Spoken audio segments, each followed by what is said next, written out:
Mwah, What up, suckers? How is everything going? What is everybody up to today? So, today, I am going to be streaming learning D&D Beyond.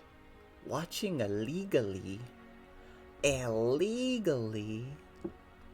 Don't get in trouble. Actually, do get in trouble. We supervillains here. We gonna be doing evil. So yeah, today I'm gonna be streaming learning D&D Beyond. So it's gonna have some like 5e overview kind of stuff, and maybe I will mess with like the character creator or whatever. It kind of depends on what happens. So yeah, let's just go. So the first thing that it comes up with here is a little welcome to D&D. So I'm just gonna like read out this stuff that has sort of the basic explanations. I've played similar games before. I've watched videos, so like I know, but I don't know, maybe you guys don't know. Maybe you watch this as like a type of tutorial. I don't know. Alright. Dungeons & Dragons is a cooperative storytelling game that harnesses your imagination and invites you to explore a fantastic world of adventure, where heroes battle monsters, find treasures, and overcome epic quests. This page contains the essentials you'll need to start your D&D journey. D&D Overview. In D&D, each player creates a character who is an adventurer and teams up with other adventurers, played by friends. One player, however, takes the role of the DM, the game's lead storyteller and referee. The DM runs adventures for the characters, who navigate its hazards and decide which paths to explore. The DM describes the locations and creatures that the adventurers face, and the players decide what they want their characters to do. Then the DM determines the results of the adventurer's actions and narrates what they experience. Because the DM can improvise to react to anything the players attempt, D&D is infinitely flexible, and each adventure can be unexpected. Then next is the How to Play section. Alright, the play of Dungeons & Dragons game unfolds according to the basic pattern. The DM describes the environment. The DM tells the players where their adventurers are and what's around them, presenting the basic scope of the options that present themselves, how many doors lead out of a room, what's on a table, who's in the tavern, etc. The players describe desired actions. Sometimes one player speaks for the whole party, saying, "We'll take the east door," for example. Other times, different adventurers do different things. The players don't need to take turns, but the DM listens to every player and decides how to resolve those actions. You can watch for half an hour. Okay.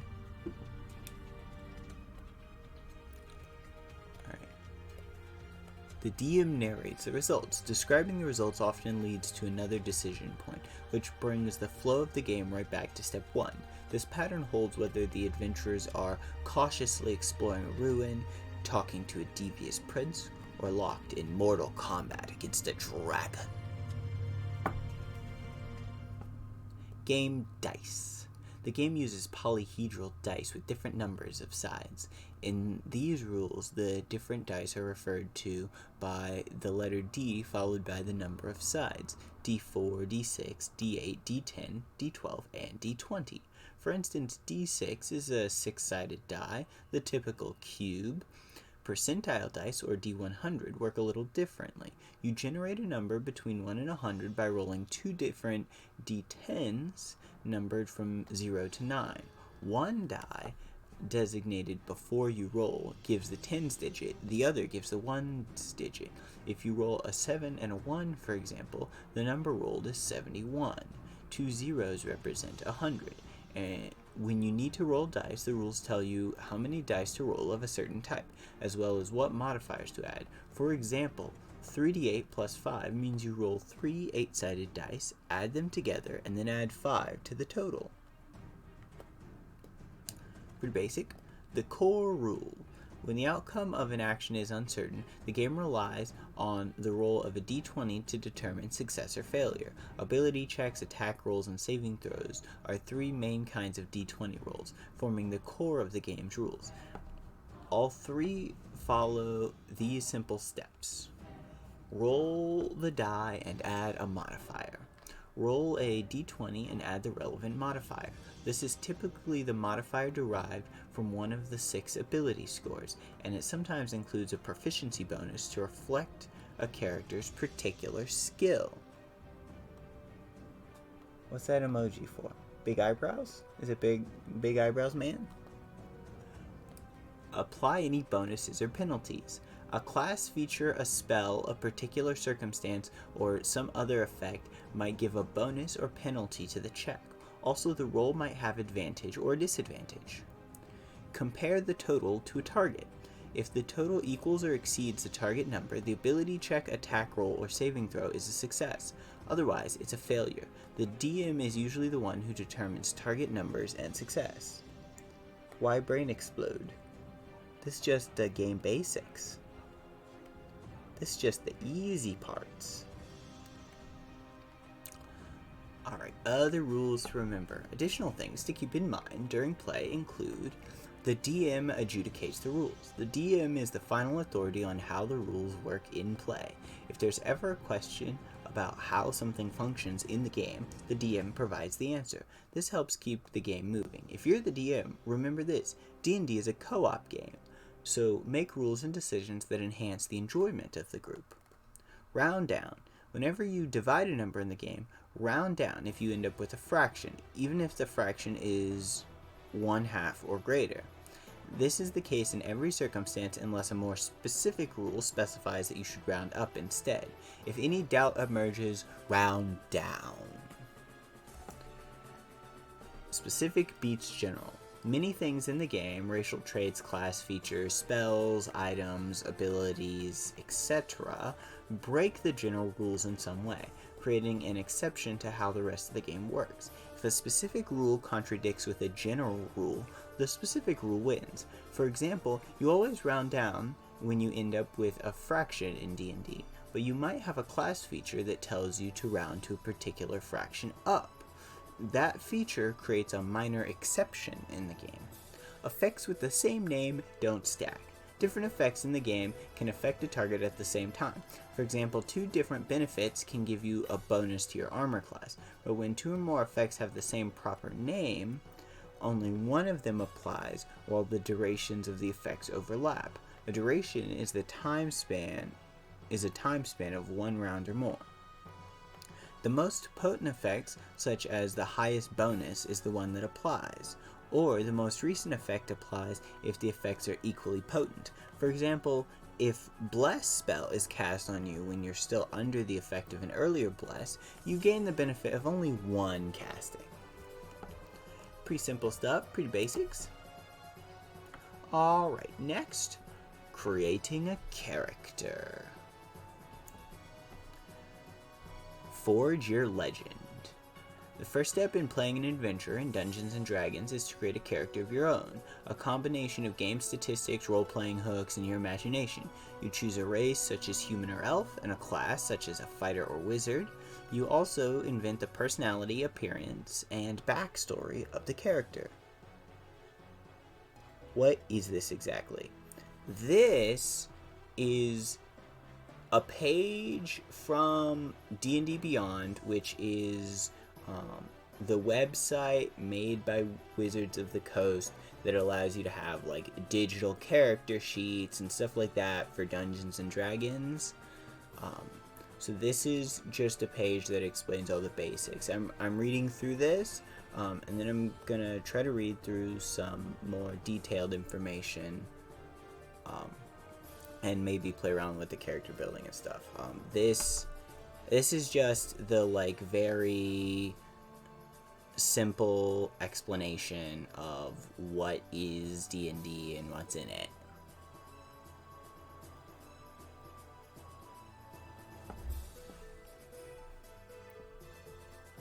Follow these suggested steps, making decisions that reflect the character you want.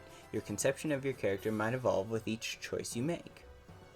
Choose a race. Every character belongs to a race, one of the many humanoid species in D&D. The most common player character races are dwarves, elves, halflings, and humans. Your character's race grants particular racial traits, such as special senses.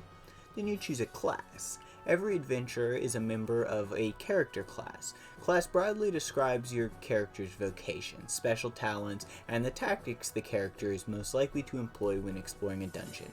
Fighting monsters or engaging in tense negotiation, your character receives many benefits from your choice of class. 3. Determine ability scores. Much of what your character does relies on 6 abilities: strength, measuring physical power; dexterity, measuring agility; constitution, measuring endurance; intelligence, measuring reasoning and memory; wisdom, measuring perception and insight; and charisma, measuring force of personality. Describe your character. Once you know the basic game aspects of your character, it's time to flesh out a backstory and a personality. Your character also needs a name.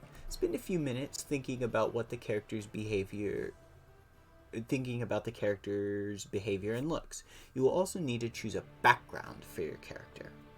Then, choose equipment. Your class and background determine your character's starting equipment. This includes your character's armor, used to determine your armor class, as well as the weapons that you wield that determine your attack roll values. Additional adventuring gear is also available through starting equipment. Then come together. D&D characters don't work alone. Each player plays a role within a party, a group of adventurers working together for a common purpose. Talk to your fellow players and your DM to decide whether your characters know one another, how they met, and what sorts of quests the group might take. Gaining levels. As characters go on adventures, each character gains experience represented by experience points. A character who reaches a specified experience point total advances in capability. This advancement is called gaining a level. Other key character mechanics. Hit points and hit die. A character's hit points define how tough your character is in combat and other dangerous situations. Your hit points are determined by your hit dice, short for hit point dice. After you rest, you spend hit dice to regain hit points. What happens if I click learn more? Oh, okay. Well, this goes a whole rule thing. Well, let's look at this. Let's looky here.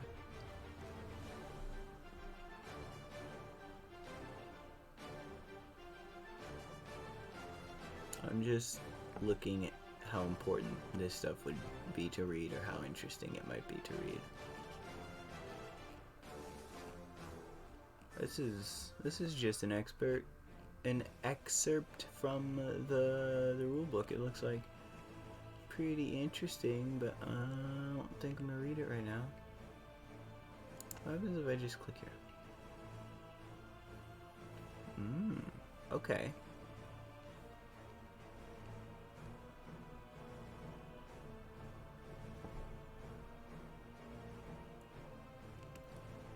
This is the kind of stuff I was looking for.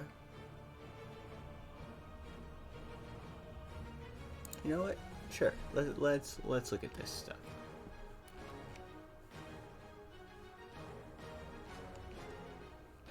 I'm just skipping around on stuff, but that's okay. We gonna read this. Part 1: Character Creation.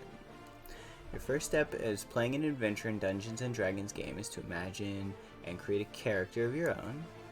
Okay, wait. This is the excerpt they use. Okay. Before you dive into step 1 below, think about the kind of adventurer you want to play. You might be a courageous fighter, a skulking rogue, a fervent cleric, or a flamboyant wizard. Or you might be interested in an unconventional character, such as a brawny rogue who likes hand-to-hand combat, or a sharpshooter who picks off enemies from afar. Do you like fantasy fiction featuring dwarves or elves? Try building a character of one of those races. Do you want your character to be the toughest adventurer at the table? Consider the fighter class.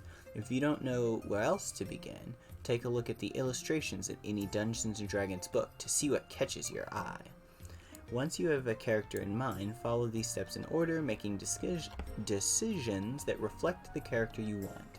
Your conception of your character might evolve with each choice you make. What's important is that you come to the table with a character you're excited to play. This is actually very important. A character you're excited to play is very importanto.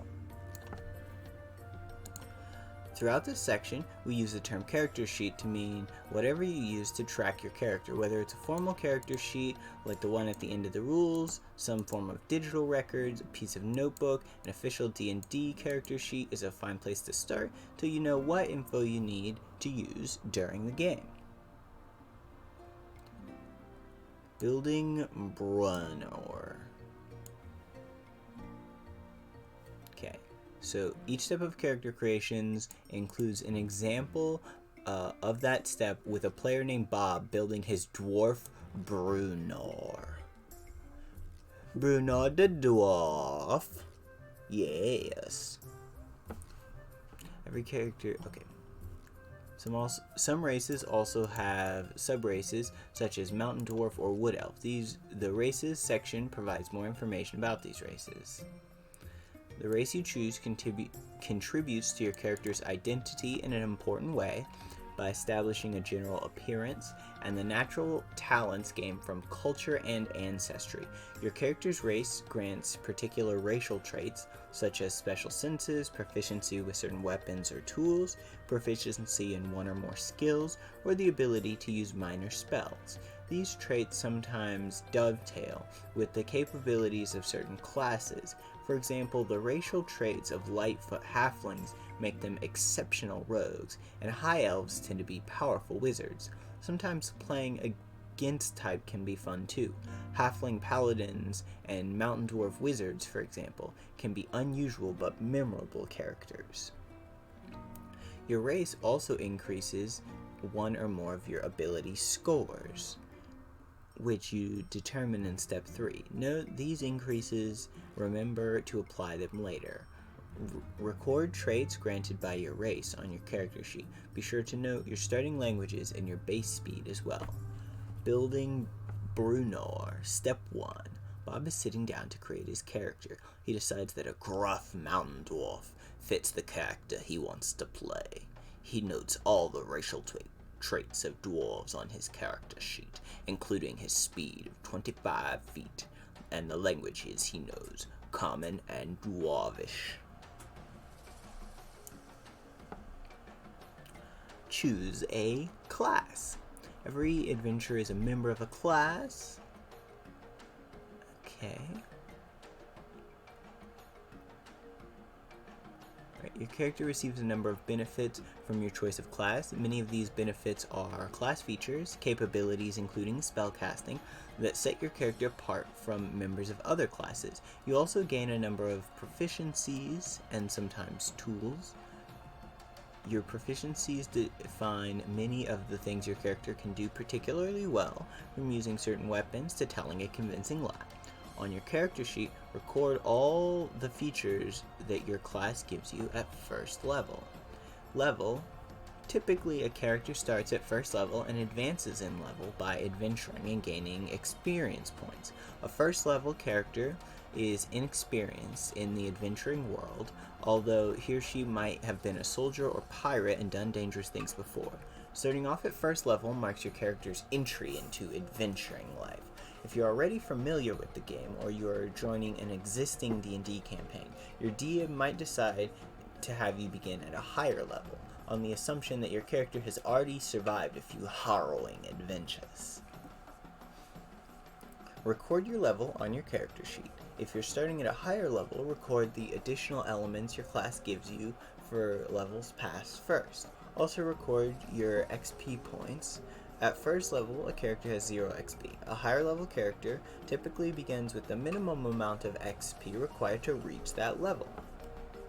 Quick build. Each class description in the classes section includes a section offering suggestions to quickly build a character of that class, including how to assign your highest ability point scores, a background suitable to the class, and starting spells. Magic Missile. That's the answer. Starting spells, Magic Missile. Duh.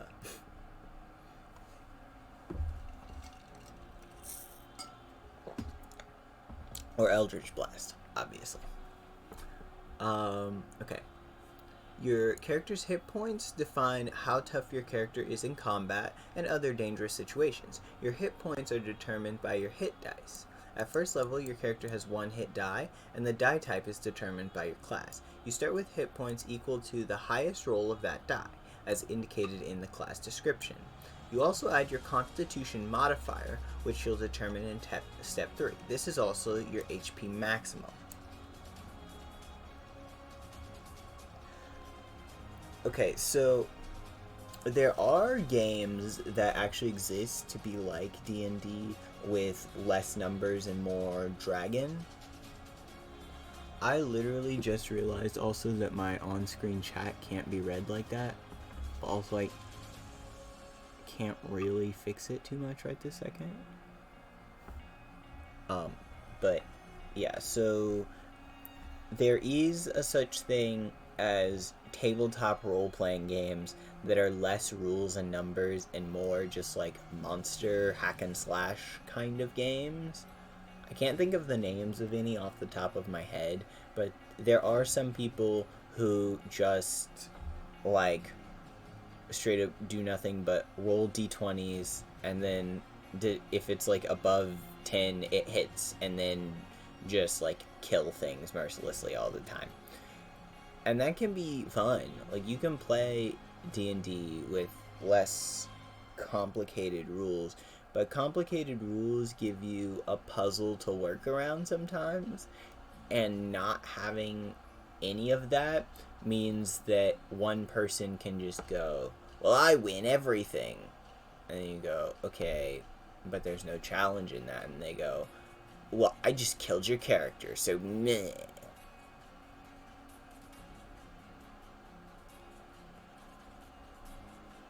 Call of Cthulhu because you don't have to use your own imagination. Wow. I mean, I like the imagination part. I do like less theater of the mind stuff too. Like, you'll see on streams or videos of like professional D&D players. Sometimes they don't do as much theater of the mind, and they have professionally made like battle maps with full painted 3D miniatures and buildings and all of that kind of junk. And so there is no like theater of the mind aspect. There is no like imagination. You see all the stuff happening on the board. But, like, at that point, you might as well just play a video game. Like, I believe both D&D and Pathfinder have RPG video games that are just that concept. Like, what if you didn't have to do any of the calculations and you just clicked a button and it did all the calculations for you? But it has the disadvantage of you can't be as imaginative or creative because it's programmed based on, you know, video game rules. Also, this chat box thing is annoying me. Wait, let me take a second, see if I can fix it. Can I fix it live? Okay, font settings, text color, black. Done. Does that fix it? Does that make it worse?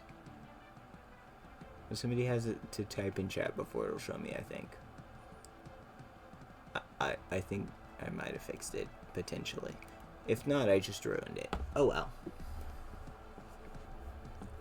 Alright. Record your character's hit points on your character sheet. Also, record the type of hit die your character uses and the number of hit die you have. After you rest, you can spend hit dice to regain hit points. See resting in the adventuring section. Proficiency Bonus. The table that appears in your class description shows your Proficiency Bonus, which is a +2 for a first level character. Your Proficiency Bonus applies to many of the numbers you'll be recording on your character sheet. Chicken Nugget. Yeah, it works now. It's black. I changed it to black on the fly. Magical.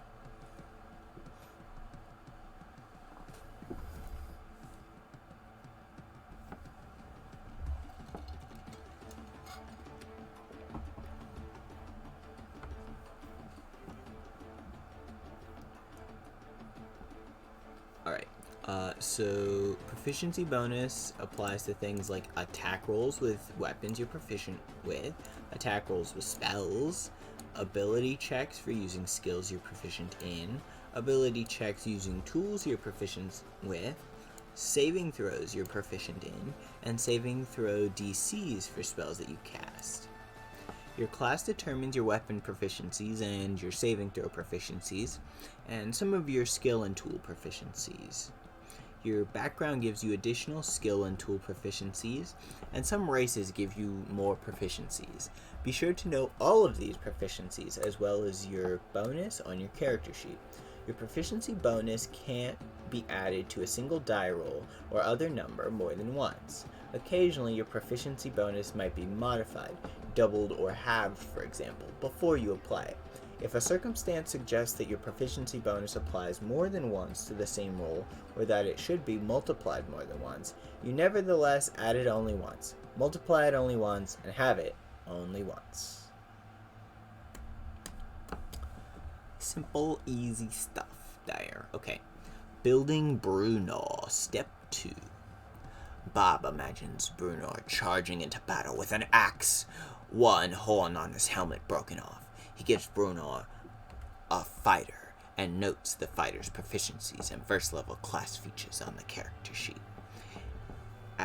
As a first level fighter, Bruenor has one hit die, a d10, and starts with hit points equal to 10 plus his constitution modifier. Bob notes this and will record the final number after he determines Bruenor's constitution score.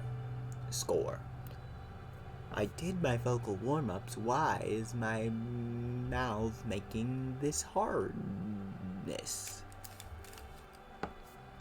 Alright. Bob also knows the proficiency of a first level character as a +2. Next, you determine the ability scores. Much of what your character does depends on strength, dex, con, int, whiz, and charisma. Each ability score, which is a number you record on the character sheet. The 6 abilities and their use in the game is described in the Using Ability Scores section. The ability score summary table provides a quick reference for what qualities are measured by each ability, what races increase which abilities, and what classes consider each ability particularly important. You generate your character's 6 ability scores randomly. Roll 4 6-sided dice and record the total of the highest 3 dice on a piece of scratch paper. Do this 5 more times so that you have 6 numbers. If you want to save time or don't like the idea of randomly determining ability scores, you can use the following scores instead: 15, 14, 13, 12, 10, 8. Now take your 6 numbers and write each number beside one of your character's 6 abilities to assign scores to strength, dex, con, int, whiz, and charisma. Afterward, make any changes to your ability scores as a result of your race choice. After assigning your ability scores, determine your ability modifiers using the ability scores and modifiers table. To determine an ability modifier without consulting the table, subtract 10 from the ability score and then divide the result by 2. Round down. Write the number modifier next to each of your scores. Alright. I'm actually curious. What does everybody think that their dump stat is? Dump stat being the lowest one. Right? Like say you're picking from these boyos over here. Right? Which stat is the one that you dump? Which of these boyos do you dump? And which one do you put the most numbers in to be yourself? Alright, so building Bruenor, step 3. Bob decides to use the standard set of scores for Bruner's abilities. Since he's a fighter, he puts his highest score, 15, in Strength, the next highest, 14, in Con. Bruner might be a brash fighter, but Bob decides he wants the dwarf to be older, wiser, and a good leader, so he puts decent scores in Wiz and Chariz. After applying his racial benefits, increasing Bruner's Constitution by 2 and his Strength by 2, Bruner's ability scores and modifiers look like this. Strength 17 plus 3, Dex 10 plus 0, Con 16 plus 3, Intelligence 8 minus 1, Wisdom 13 plus 1, and Charisma 12 plus 1. Bob fills in Bruner's final hit points, 10 plus his Con mod of plus 3, for a total of 13 hit points. All making sense. Right. Variant, customizing ability scores. At your DM's options, you can use this variant for determining ability scores. The method described here allows you to determine a character with a set of ability scores you choose individually.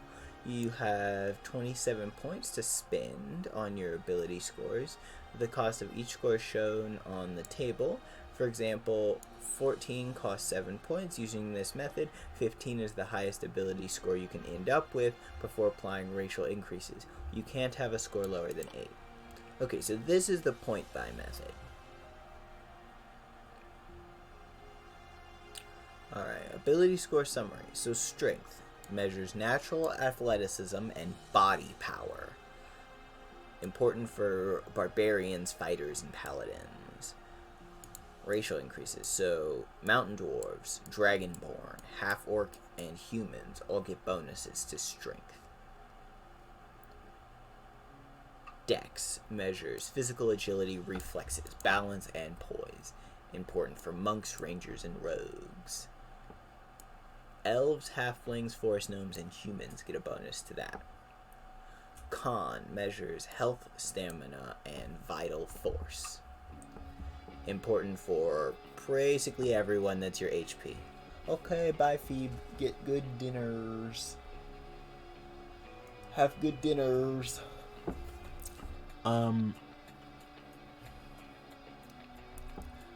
Yeah, so, obviously having HP so you don't die is good for everyone.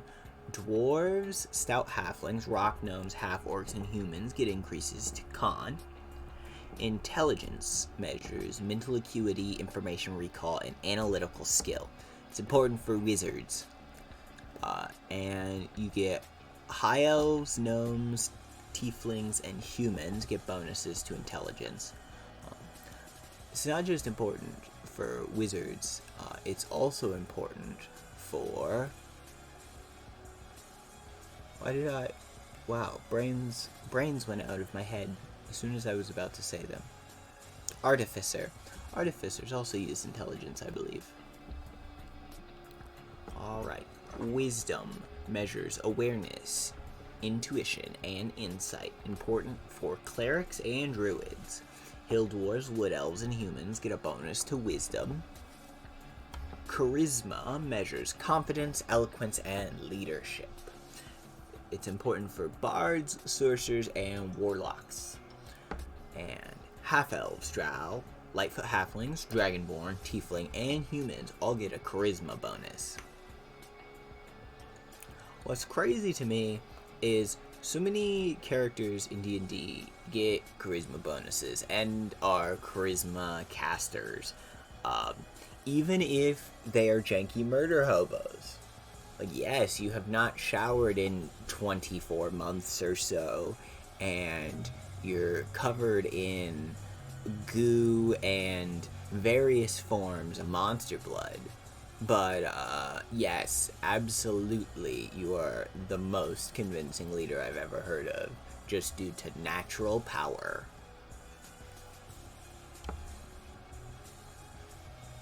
Alright, and then this is the table for the ability score modifiers. So, you get 1s at a -5, 2 to 3 at a -4. You go all the way up the list. and maximum is 30. You get a plus 10, which is wild. I actually don't think I've ever seen a character with a ability score modifier of 30. That's wild. I bet there are monsters with it. I think I've seen monsters with that kind of stuff, like dragons and stuff. Once you know the basic game aspects of your character, it's time to flesh him or her out as a person. Your character needs a name. Spend a few minutes thinking about what he or she looks like and how he or she behaves in general terms. Using the information in the personality and background section, you can flesh out your character's physical appearance and personality traits. Choose your character's alignment, the moral compass that guides his or her decisions, and ideals. The personality and background section also helps identify the things your character holds most dear, called bonds, and the flaws that could undermine him or her. Your character's background describes where he or she came from, his or her original occupation, and the character's place in the D&D world. Your DM might offer additional backgrounds beyond the ones included in the section, and might be willing to work with you to craft a background that's more precise to fit your concept. Trueness. A background gives your character a background feature, a general benefit, and proficiency in 2 skills, and it might also give you additional languages or proficiency with certain kinds of tools. Record this information along with the personality information you develop on your character sheet.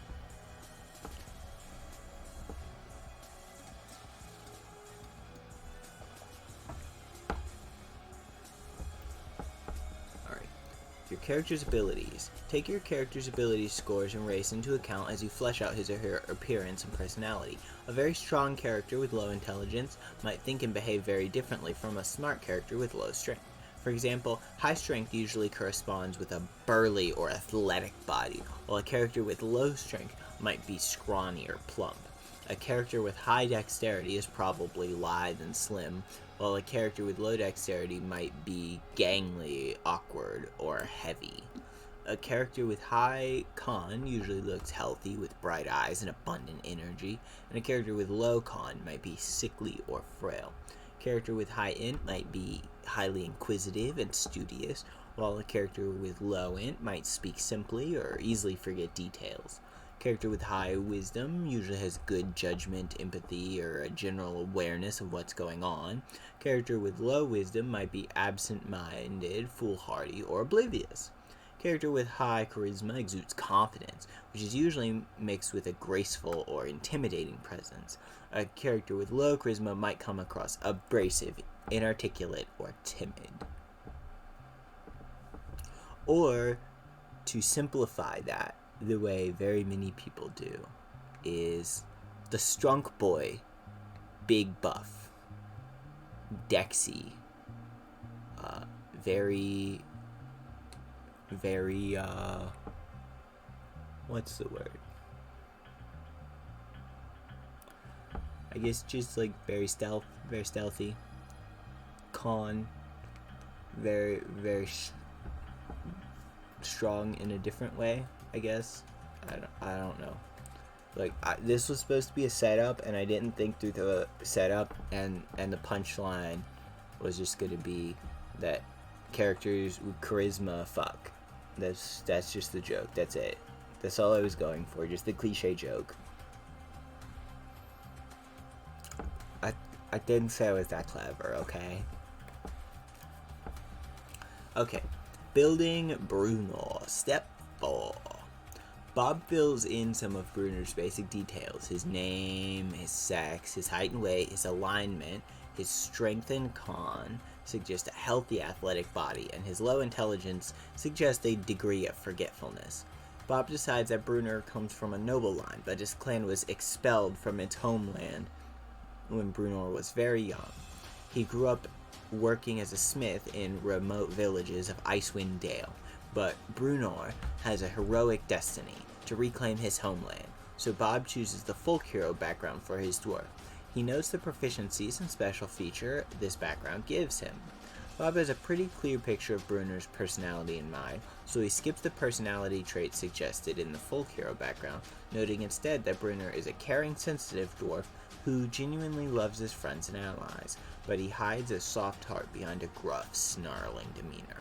He chooses the ideal of fairness from the list in his background, noting that Bruner believes that no one is above the law. Given his history, Bruner's bond is obvious. He aspires to someday reclaim Mithril Hall, his homeland, from the shadow dragon that drove the dwarves out. His flaw is tied to his caring, sensitive nature. He has a soft spot for orphans and wayward souls, leading him to show mercy even when it might not be warranted. Makes the sense? Alright, choose equipment. Your class and background determine your character's starting equipment, including weapons, armor, and other adventuring gear. Record this equipment on your character sheet. All such items are detailed in the equipment section. Instead of taking the gear given to you by your class and background, you can purchase starting equipment. You have a number of gold to spend based on your class shown in the equipment section. Extensive list of equipment with prices also appear in that section. If you wish, you can also have one trinket at no cost. See the trinkets table. Your strength score limits the amount of gear you can carry. Try to purchase equipment with a total weight in pounds. Try not to purchase equipment with a weight exceeding your strength score times 15. And this section has more information regarding how much you can carry. Basically, if you is a wizard, do not carry 800 bajillion items because it's too heavy. Your back break and you die in lava. Okay. Your armor class, AC, represents how your character avoids being wounded in battle. Things that contribute to AC include armor that you wear, the shield you carry, and your dex mod. Not all characters wear armor or carry shields, however. Without armor or shield, your character's AC equals 10 plus dex. If your character wears armor, carries a shield, or both, calculate your AC using the rules in the equipment section. Record your AC on your character sheet. Your character needs to be proficient with armor and shields to wear and use them effectively, and your armor and shield proficiencies are determined by your class. There are drawbacks to wearing armor and carrying a shield if you lack the required proficiency, as explained in the equipment section. Some spells and class features gives you a different way to calculate your AC. If you have multiple features that give you different ways to calculate your AC, you choose which one to use. For each weapon your character wields, calculate the modifier you use when you attack with the weapon and the damage you deal when you hit. When you make an attack with a weapon, you roll a d20 and add your proficiency bonus, only if you're proficient with the weapon, and the appropriate ability modifier. For attacks with melee weapons, use your strength modifier for attack and damage rolls. A weapon that has the finesse property, such as a rapier, can use dex instead. For attacks with ranged weapons, use your dex modifier for attack and damage rolls. A melee weapon that has the thrown property, such as a hand axe, can use your strength mod instead. Building Bruenor, Part 5. Bob writes down the starting equipment from the fighter class and the full hero background. His starting equipment includes chainmail and a shield, which combine to give Bruenor an armor class of 18. Pretty good. For Bruenor's weapons, Bob chooses a battle axe and 2 hand axes. His battle axe is a melee weapon, so Bruenor uses his strength mod for his attacks and damage. His attack bonus is his strength modifier +3, and his proficiency bonus is +2, for a total of +5. The battle axe deals 1d8 slashing damage, and Bruenor adds his strength modifier to the damage when he hits, for a total of 1d8 +3 slashing. When throwing a hand axe, Bruenor has the same attack bonus, because they're thrown weapons. Use strength for attacks and damage. The weapon deals 1d6 +3 slashing when it hits. Oh, hey, it's these guys. Ooh, those guys are pretty dumb looking. I like a lot of D&D art. Even these guys are good. These guys' designs could use work. I don't think they're called axiomites. They're something though. They're They're lawful, that's for sure. I know that much. Alright, come together. Most D&D characters don't work alone. Each character plays a role in a party, a group of adventurers working together for a common purpose. Teamwork and cooperation greatly improves your party's chances of surviving the many perils of D&D. Talk to your fellow players and DM to decide whether your characters know one another, how they met, and what sort of quests the group might undertake. Beyond first level. As your character goes on adventures and overcomes challenges, he or she gains experience represented by XP points. A character who reaches the specified experience point total advances in capability. This advancement is gaining a level. And let me turn down my heater because it's getting warm in my room.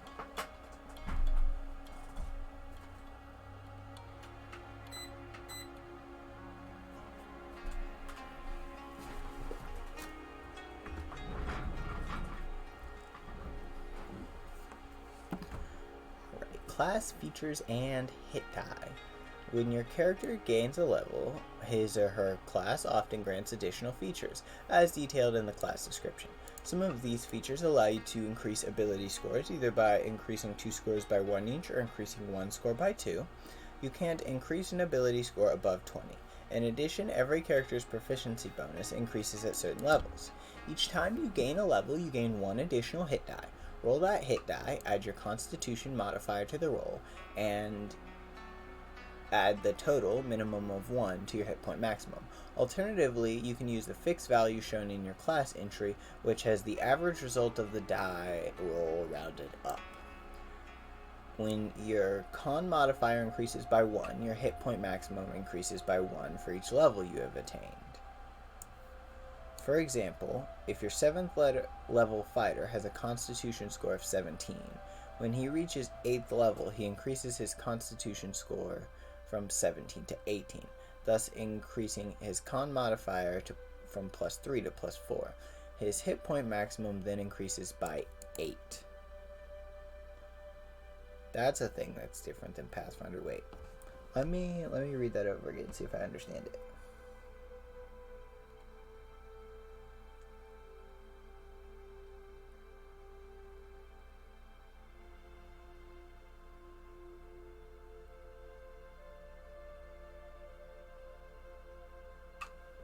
Okay, so when your con mod goes up, your hit point maximum increases by that amount for each level. Okay, that makes sense. All right. XP and bonus progression. The character advancement table summarizes the XP you need to advance in levels from level 1 through 20, and the proficiency bonus for a character of that level. Consult the information in your character's class description to see what other improvements you gain at each level. Tiers of play. The shading in the character advancement table shows the 4 tiers of play. The tiers don't have any rules associated with them. They are a general description of how the play experience changes as characters gain levels.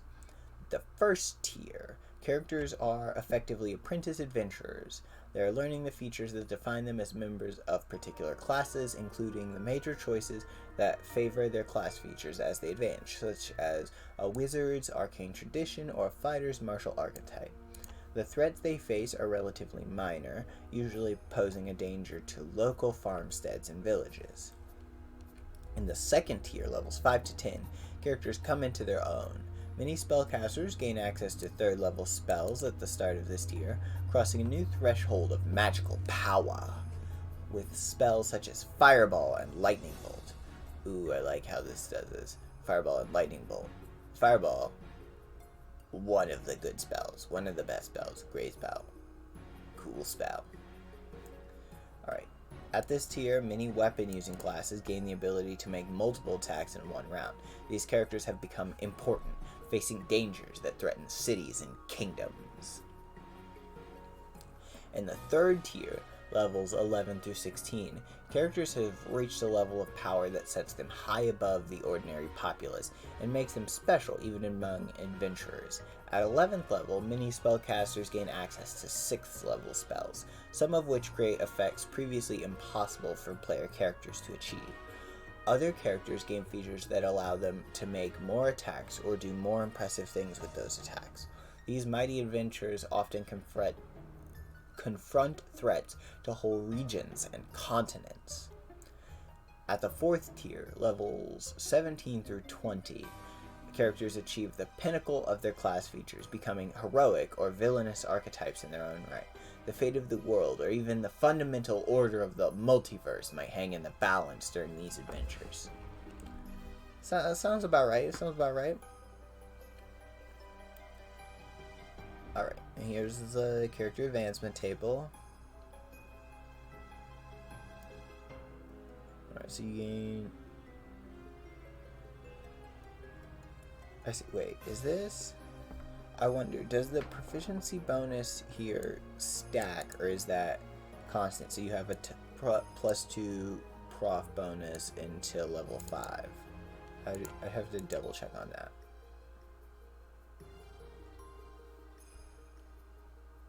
But yeah, to get to level 20, you need, like, a lot of XP.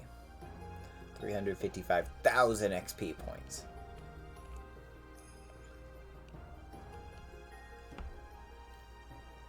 Okay. This is the bottom of this, okay? The next chapter in the book. Yeah, I guess we've decided now that we just gonna read the dang book. Oh well. Reading the dang book ain't so bad. Let me checky real quick on something.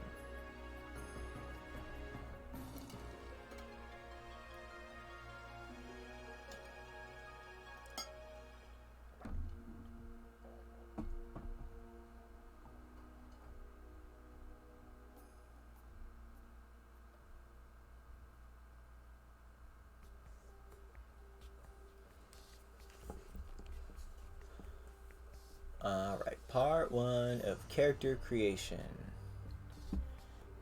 A visit to one of the great cities in the worlds of Dungeons and Dragons, Waterdeep, the free city of Greyhawk, or even Uncanny Sigil, the city of doors, overwhelms the senses. Voices chatter in countless different languages. The smells of cooking in dozens of different cuisines mingle with the odors of crowded streets and poor sanitation. Buildings in myriad architectural styles display the diverse origins of their inhabitants. And the people themselves, people of varying size, shape, and color, dressed in a dazzling spectrum of styles and hues, represent many different races, from diminutive halflings and stout dwarves to majestically beautiful elves, mingling among a variety of human ethnicities.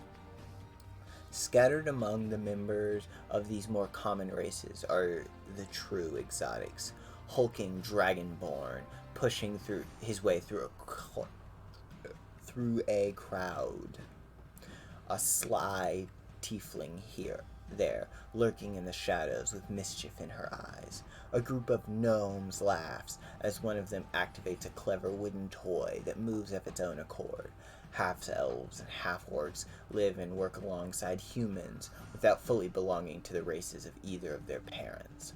And there, well out of the sunlight, is a lone drow, a fugitive from the subterranean expanse of the Underdark, trying to make his way in a world that fears his kind. Choosing a race. Humans are the most common people in the worlds of D&D, but they live and work alongside dwarves, elves, halflings, and countless other fantastic species. Your character belongs to one of these people. Not every intelligent race in the multiverse is appropriate for a player-controlled adventurer. Dwarves, elves, halflings, and humans are the most common races to produce the sort of adventurers who make up typical parties. Dragonborn gnomes, half-elves, half-orcs, and tieflings are less common as adventurers. Drow, subraces of elves, are also uncommon. Your choice of race affects many different aspects of your character. It establishes the fundamental qualities that exist throughout your character's adventuring career. When making this decision, keep in mind the kind of character you want to play. For example, a halfling could be a good choice for a sneaky rogue, a dwarf makes a tough warrior, and an elf can be a master of arcane magic.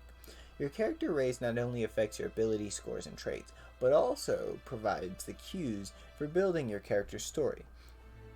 Each race's description in this section includes information to help you roleplay a character of that race, including personality, appearance, features of society, and racial alignment tendencies. These details are suggestions to help you think about your character. Adventurers can deviate widely from the norm of their race. It's worthwhile to consider why your character is different as a helpful way to think about your character's background and personality. The description of each race includes racial traits that are common to members of that race. The following entries appear among the traits of most races. Every race increases one or more of a character's ability scores. Age. The age entry notes the age when a member of the race is considered adult, as well as the race's expected lifespan. This information can help you to determine how old your character is at the start of the game. You can choose any age for your character, which could provide an explanation of some of your ability scores. For example, if you play a young or very old character, your age could explain a particularly low strength or con score, while advanced age could account for high intelligence or wisdom. Most races have tendency towards certain alignments described in this entry. These are not binding for your player characters, but considering why your dwarf is chaotic, for example, in defiance of lawful dwarf society, can help you better define your character. Characters of most races are medium-sized category, including creatures roughly 4 to 8 feet tall. Members of a few races are small, between 2 and 4 feet tall, which means that certain rules of the game affect them differently. The most important of these rules is that small characters have trouble wielding heavy weapons. Speed. Your speed determines how far you can move when traveling and fighting. By virtue of your race, your character can speak, read, and write certain languages. Personality and background list the most common languages of the multiverse. Subraces. Some races have subraces. Members of a subrace have the traits of the parent race in addition to traits specified for their subrace. Relationships among subraces vary significantly from race to race and world to world. In the Dragonlance campaign setting, for example, Mountain Dwarves and Hill Dwarves live together as different clans of the same people, but in the Forgotten Realms, they live far apart in separate kingdoms and call themselves Shield Dwarves and Gold Dwarves, respectively. Interesting. I didn't know that.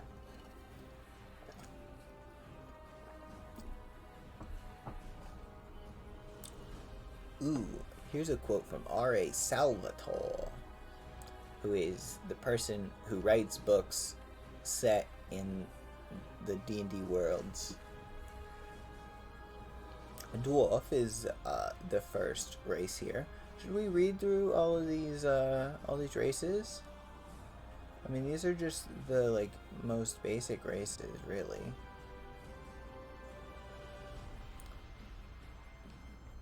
Do I want to read through all of this?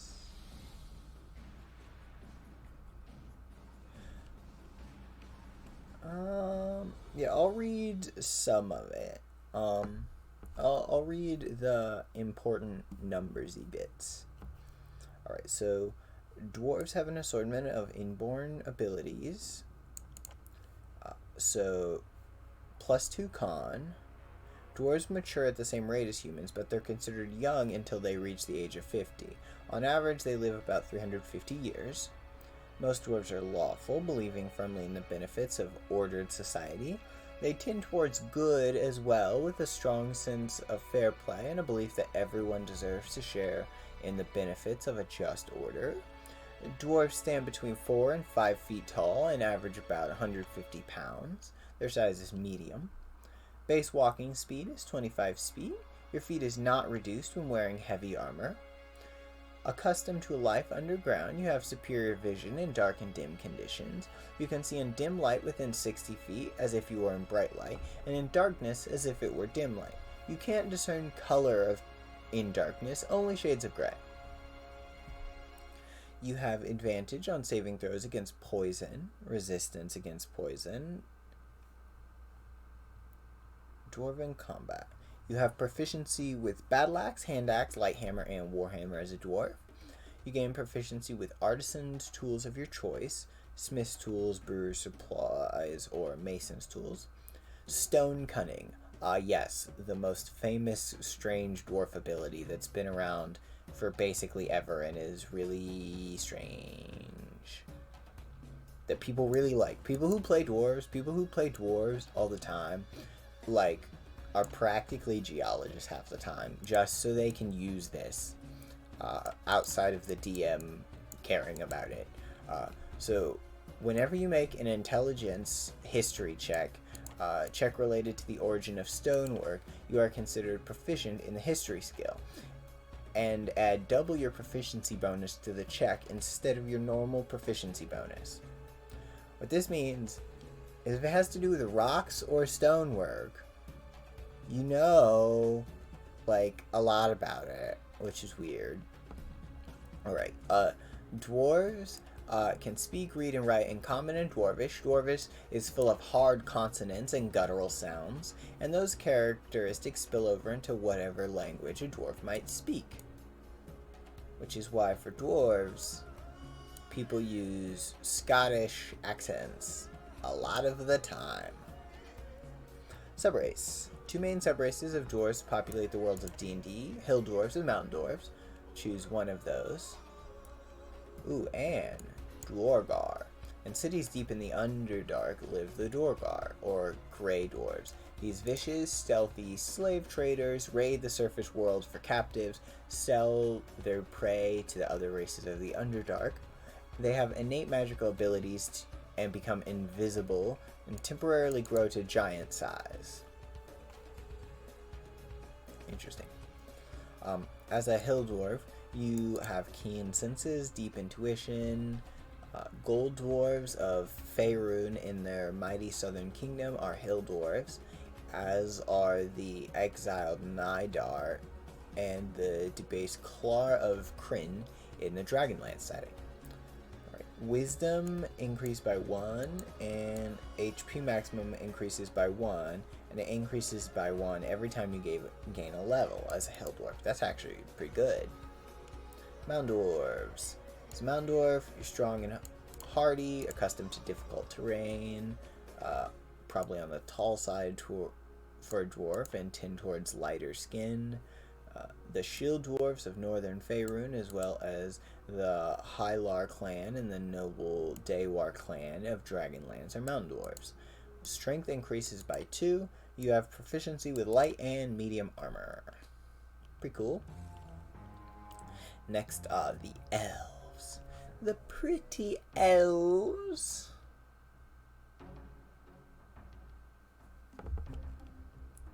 Which bits of this are we gonna read?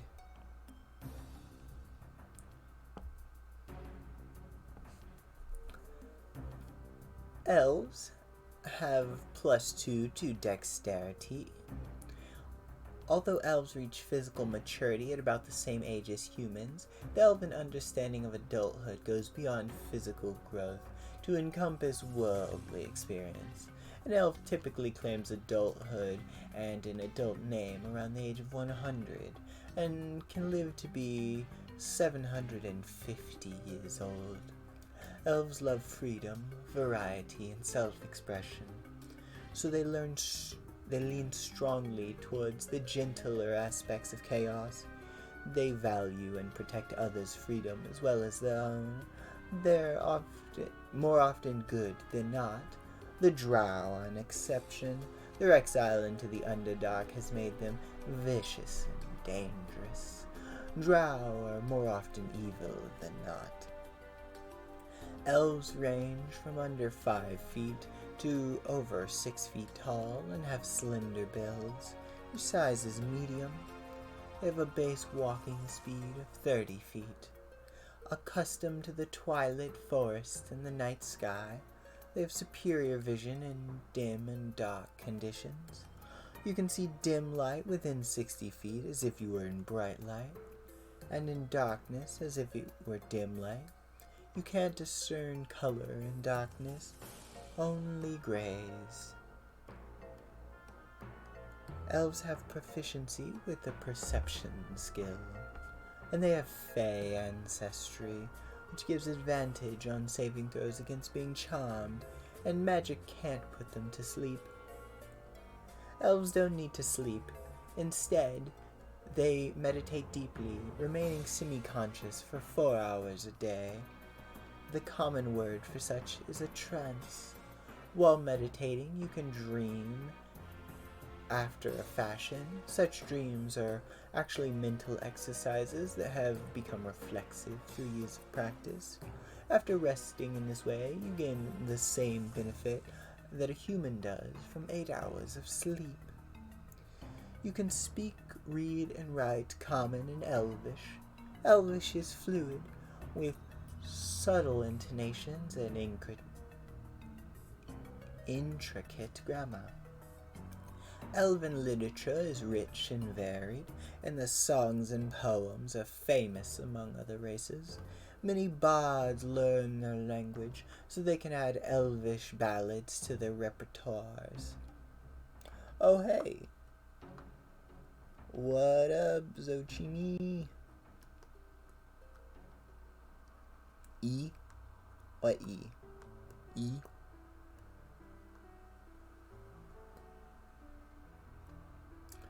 We just reading the D&D stuff, the like rules and junk.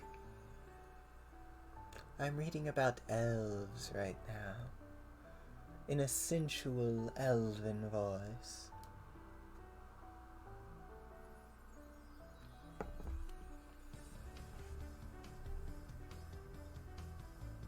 It's all crazy.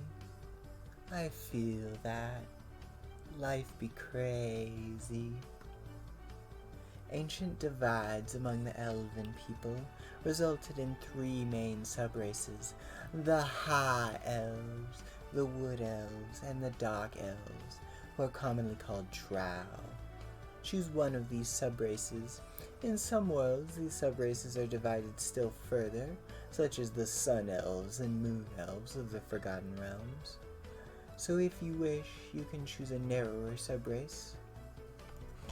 The darkness of the Drow. Were it not for one renowned exception, the race of Drow would be universally reviled. To most, they are a race of demon-worshipping marauders, dwelling in the subterranean depths of the Underdark, emerging only on the blackest nights to pillage and slaughter the surface dwellers they despise. Their society is depraved and preoccupied with the favor of Lolth, their spider goddess, who sanctions murder and the extermination of entire families as noble houses vie for position. Yet one drow, at least, broke the mold. In the world of the Forgotten Realms, Drizzt Do'Urden, Ranger of the North, has proven his quality as a good-hearted defender of the weak and innocent. Rejecting his heritage and adrift in a world that looks upon him with terror and loathing, Drizzt is a model for those few drow who follow in his footsteps, trying to find a life apart from the evil society of their Underdark homes. Drow grow up believing that surface-dwelling races are inferior, worthless except as slaves. Drow who develop conscious or find it necessary to cooperate with members of other races find it hard to overcome that prejudice, especially when they are so often on the receiving end of hatred. This voice makes me thirsty. I hope you appreciate this. I hope that everybody appreciates this and maybe clips this. If there's anything worth clipping here. Maybe not. Okay. High Elves. As a High Elf, you have keen mind and a mastery of at least the basics of magic.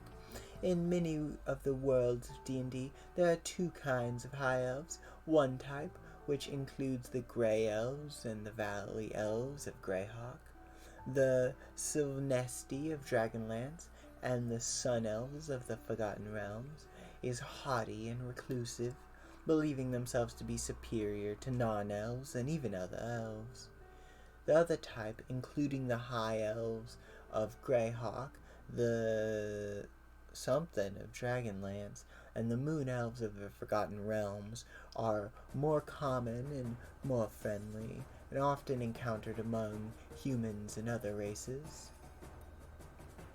The Sun Elves of Faerun, often called Gold Elves or Sunrise Elves, have bronze skin and hair of copper, black, or golden blonde. Their eyes are golden, silver, or black. Moon Elves, also called Silver Elves or Grey Elves, are much paler, with alabaster skin, sometimes tinged with blue. They often have hair of silver white, black, or blue, but various shades of blonde, brown, and red are not uncommon. Their eyes are blue or green and flecked with gold. They have a +1 intelligence. They have proficiency with the long sword, short bow, and long bow. They know one cantrip from the wizard spell list. Intelligence is the spellcasting ability for it. You can speak, read, and write one extra language of your choice. As a wood elf, you have keen senses and intuition. Your fleet feet carry you quickly and stealthily through your native forest. This category includes the Wild Elves of Greyhawk, the Cagnesti of Dragonlance, as well as the races called Wood Elves in Greyhawk in the Forgotten Realms. In Faerun, Wood Elves, also called Wild Elves, Green Elves, or Forest Elves, are reclusive and distrusting of non-elves. Wood Elf skin tends to be copperish in hue, sometimes with traces of green. Their hair tends towards browns and blacks, but is occasionally blonde or copper-colored, with eyes of green, brown, or hazel. They have a +1 to wisdom. They have proficiency with the long sword, short bow, and long bow. A base walking speed of 35 feet. And they can attempt to hide even when they're only lightly obscured by foliage, heavy rain, falling snow, mist, or other natural phenomenon. The next race is Halflings. Let's go to the bit where we're going to read, because I don't want to read every bit of the entire book.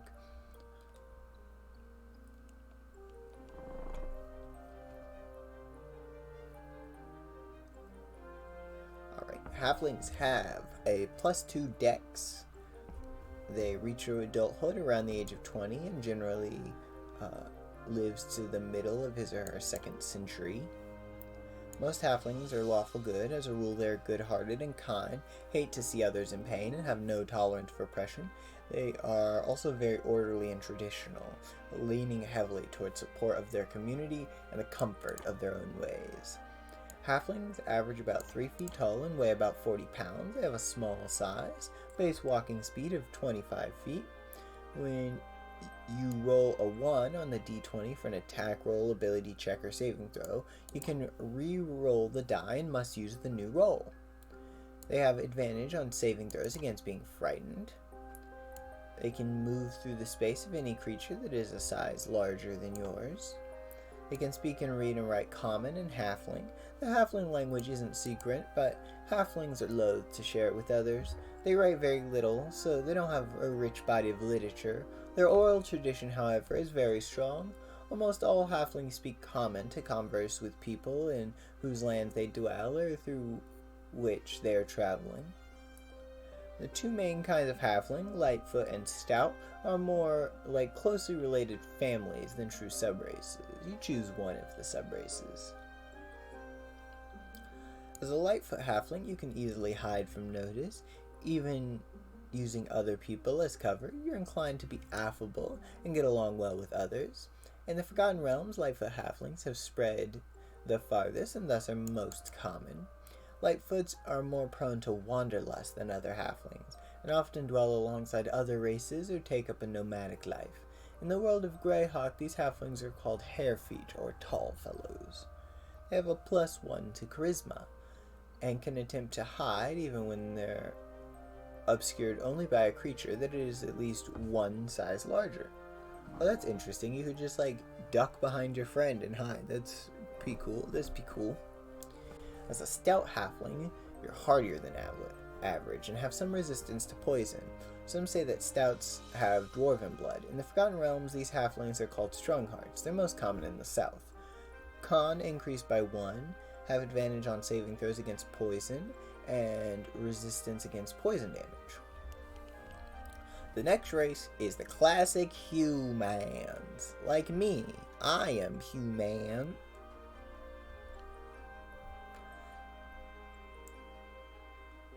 In the reckonings of most worlds, humans are the youngest of the common races, late to arrive on the world scene and short-lived in comparison to dwarves, elves, and dragons. Wait, I decided that I wasn't going to read all this junk. This junk is interesting, but not super important. Ooh, there's also variant human traits available, apparently. But the human traits, it's hard to make generalizations about humans, but your character has these traits. Your ability scores each increase by 1. They reach adulthood in their late teens and live less than a century. Humans tend toward no particular alignment. The best and worst are found among them. Humans vary widely in height and build, from barely 5 feet to over 6 feet. Regardless of your position in that range, your size is medium. Base walking speed at 30 feet. They can speak, read, and write Common and 1 extra language. Humans typically learn the languages of other people they deal with, including obscure dialects. They are fond of sprinkling their speech with words borrowed from other tongues. Orcish curses, Elvish musical expressions, Dwarvish military phrases, and so on.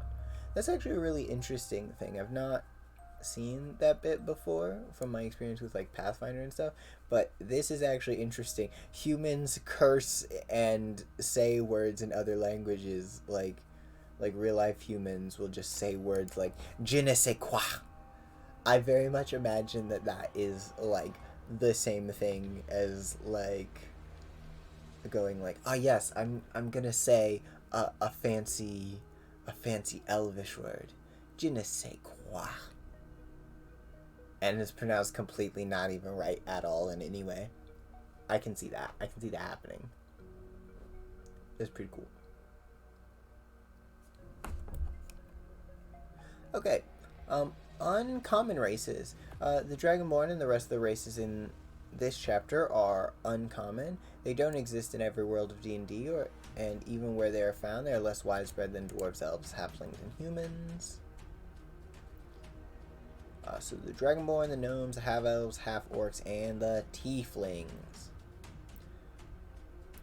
I find it interesting in these that tieflings are always listed even in places that Aasimar aren't, because tieflings and Aasimar are, like, practically the same kind of idea, but they, like, tieflings are just way more popular. Anyway, I have to take a quick break, but I will be back in, like, a minute or two. I will do that.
Yo, yo, yo, my suckers, I am back!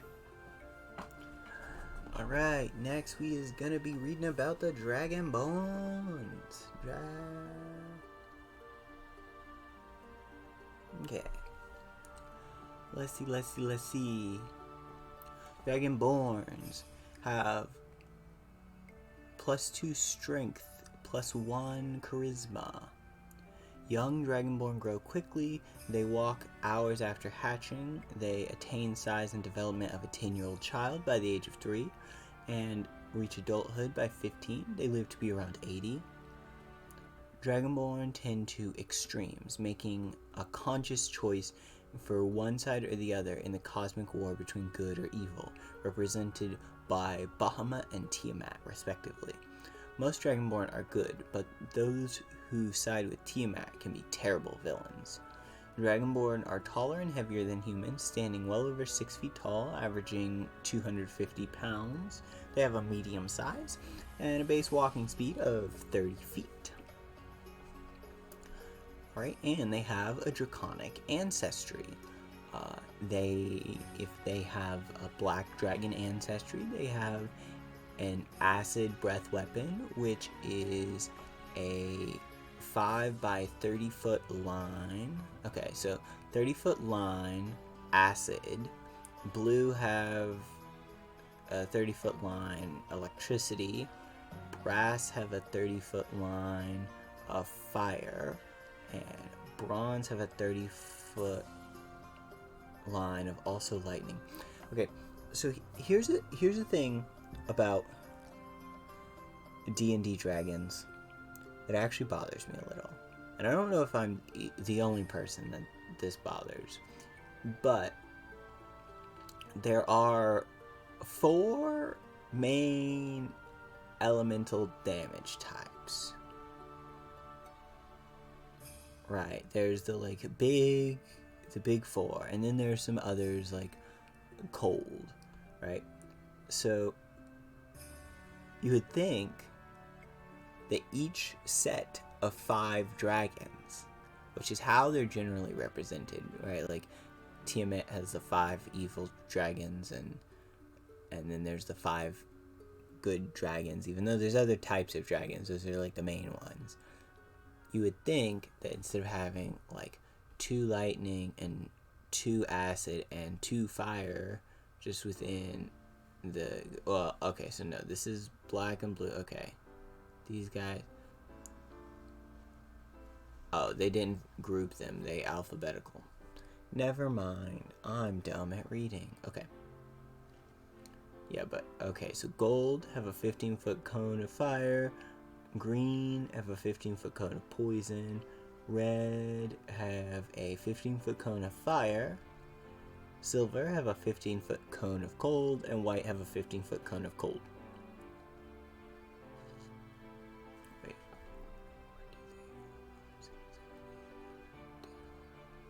11. M confusion, but okay.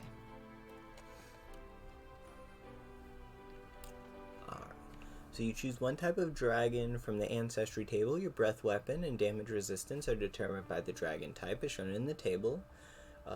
Breath weapon, you can use your action to exhale destructive energy. Draconic ancestry determines the size, shape, and damage of the exhalation. When you use your breath weapon, each creature in the area of exhalation must make a saving throw, the type of which is determined by your ancestry. The DC for the saving throw equals 8 plus your con plus your proficiency bonus. Creature takes 2d6 damage on a failed save and half as much damage on a successful one. The damage increases to 3d6 at 6th, 4d6 at 11th, and 5d6 at 16th. I mean, that's pretty good. Oh, after you use your breath weapon, you can't use it again until you complete a short or long rest. Well, depending on how often you do short rest, that could actually be pretty powerful. You know, at like first level, 2d6 damage with a save of 8, 10, at least 10 is gonna be pretty good, I think. I'm not super familiar with the exact saves of like low-level monsters in D&D over Pathfinder, but probably not going to be easily making a 10 all the time.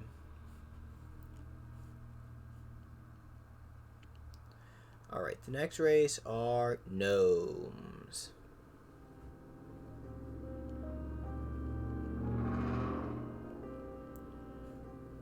Gnomes get a +2 intelligence.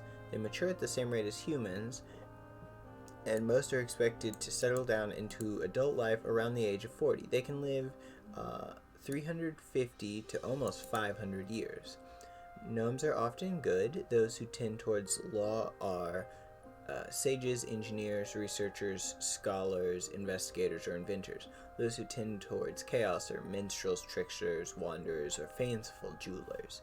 Gnomes are good-hearted, even the tricksters among them are more playful than vicious. Gnomes are between 3 and 4 feet tall and average about 40 pounds. They have a small size, base walking speed of 25 feet. They're accustomed to life underground. They have superior vision in dark and dim, so 60 foot of darkness as if it were bright. 60 foot of dim as if it were bright, and darkness as if it were dim. You can't discern color in darkness. Gnome cunning. They have advantage on all intelligence, wisdom, and charisma saving throws against magic. They can speak, read, and write in Common and Gnomish. Gnomish language, which uses the Dwarvish script, is renowned for its technical treaties and catalogs of knowledge around the natural world. Interesting. I did not know that the Gnomish language uses the same letters as Dwarvish. That's interesting. That's an interesting factoid. Alright, and 2 subraces of gnomes are found in the worlds of D&D, forest gnomes and rock gnomes. Choose one of these races. And then there's a little bit here about deep gnomes. A third subrace of gnomes, the deep gnomes, or that word that I can never figure out how to pronounce, Siverfineblin. It's something like that. Live in small communities scattered in the Underdark. Unlike the Dwagar and the Drow, they're as good as their surface cousins. However, their humor and enthusiasm are dampened by their impressive environment. Their inventive expertise is directed mostly towards stonework. Alright, as a rock gnome, they have natural inventiveness and hardiness beyond that of other gnomes.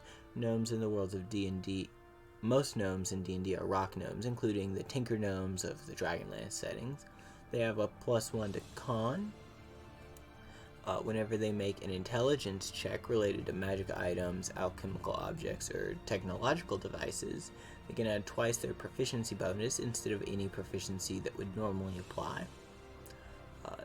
They have proficiency with artisans' tools, tinker's tools. Using those tools, they can spend 1 hour and 10 GP worth of materials to construct a tiny clockwork device. The device ceases to function after 24 hours unless they spend 1 hour repairing it to keep it functioning, or when you use your action to dismantle it. At that time, you can reclaim the materials used to create it.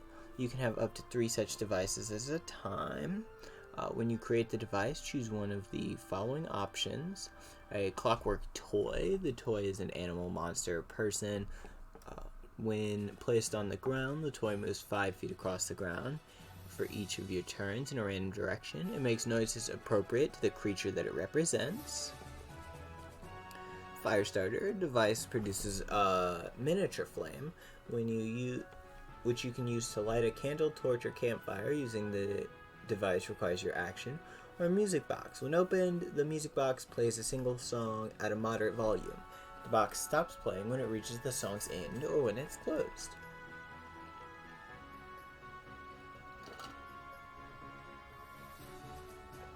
Okay, next it looks like we have the Half-Elves, which are half human, half elf.